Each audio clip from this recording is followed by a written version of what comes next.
Okay, so we've routed the cable over the center console, and now I'm simply going to attach the pulley clamp to the brake pedal arm itself using a 16mm bolt, and I'm simply hand tightening it right now to get a snug fit on it.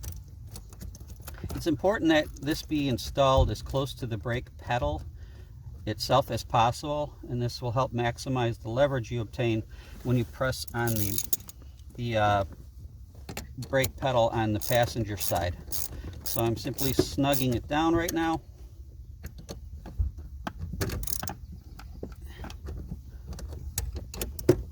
I'll get a few more cranks on that. Okay, that's on there very secure. That's not going anywhere. And now I've got the QuickConnect, and essentially all I'm going to do now is just thread the cable through. There's a small hole here. I don't know if we're going to see this on the video, but there's a small hole here that I'm simply going to thread the cable through before I attach this to the back firewall, simply because it's a little bit easier to do right now than when it's attached.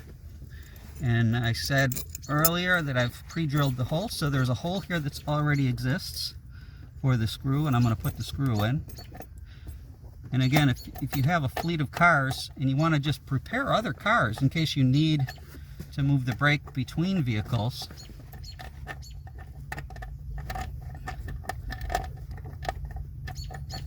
then simply just having a pre-drilled hole is all you really need to do in order to get this set up and ready to go for yourselves. So I'm simply hand tightening this small screw head in there right now, and then I'm going to simply tighten it down.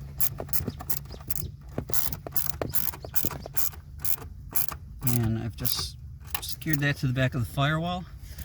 And now this cable itself I'm simply going to tighten as well.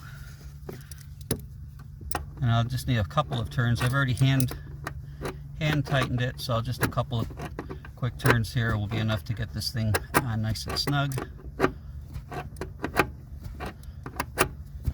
And we're almost done. Everything's pretty much attached. I'll give it one more snug. That looks good. And now I'm going to start the vehicle, and we'll press the brake pedal and show you that everything is working. Now my trusty assistant will press down on the brake pedal over there, and you can see the passenger side brake pedal is being applied, and of course the driver side is being activated. So that's it. That's the extent of the installation. Of course, again, if I wanted to do a more permanent install, this would get routed underneath the center console instead of just hanging it over the top like this. But essentially, that's the basis of the install for the SAFEDRIVE Pro. I hope this video has been informative, and thanks for visiting our website.